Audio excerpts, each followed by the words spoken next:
কথাটা সবাই মনোযোগ দিয়ে শুনবেন। আমি একটা সময় ছিল আমার মায়ের হাতের রান্না খেতে খেতে বিরক্ত হয়ে যেতাম। বলতাম, মায়ের রান্না খুঁত ধরতাম যে মা তোমার রান্না ভালো হয়নি, তুমি কি রান্না করছো, এর থেকে ভালো কি রান্না করতে পারো না, ঠিক আছে, এরকমটা বলতাম। তবে হ্যাঁ, ভালো মন্দ বোঝার মতন তখন বুঝটা কিন্তু আমার ছিল না। কেন ছিল না? কারণ আমি তো আর মানুষের রান্না খাইনি, অথচ মায়ের রান্নার ভুল ধরেছি। যখন আমি আর মানুষের রান্না খেলাম, তখন আমি মায়ের হাতের মূল্য দিতে শিখলাম যে আমার মা সব থেকে বেস্ট। আর প্রত্যেকটা সন্তানের তার মায়ের হাতের রান্না খুব বেশি ভালো লাগে, বিশেষ করে প্রবাসীদের। কেন জানেন? কারণ ছোটোবেলার থেকেই মা এত কষ্ট করে মায়া ভরা ভালোবাসা দিয়ে আমাদেরকে রান্না করে খাওয়ায়। এই ভালোবাসায়, এই রান্নার মায়ায় আমরা সন্তানরা না পড়ে কি থাকতে পারি? পারি না।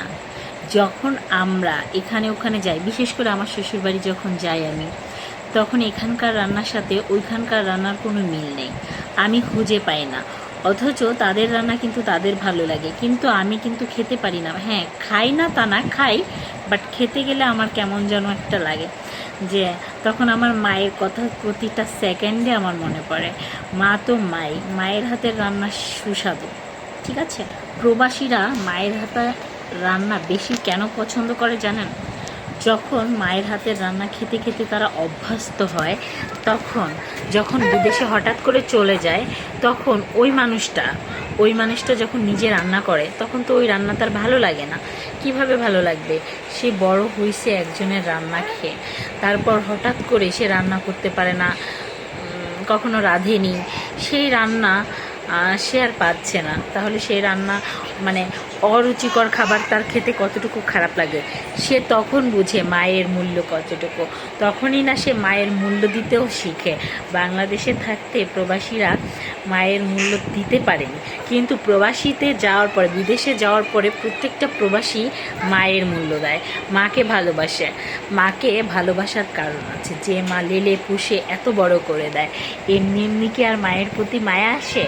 অবশ্যই আসে। আমি আমার সন্তানের জন্য যেটা করতেছি, অবশ্যই আমার মাও আমার জন্য সব থেকে বেস্টটাই করার চেষ্টা করছে। আমি যেমন আমার সন্তানের জন্য সব থেকে বেস্টটা করি, তো আমার মাও আমার জন্য সেমটাই করেছে। হয়তো যুগের সাথে তাল মিলিয়ে পয়সার সাথে সমান করলে চলবে না, কারণ তাদের যুগে যেমন পয়সার মান ছিল, আমাদের যুগে চেঞ্জ হয়েছে। আমাদের যুগে আবার অন্যরকম। এই যে একটি ভিডিও করতে এসেছিলাম, আমার সোনামণি ঘুম থেকে উঠে এসেছে।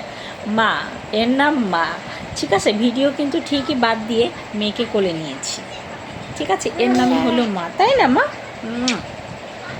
আমার মেয়েকে আমি আমার গেঞ্জি পরায় রাখছি,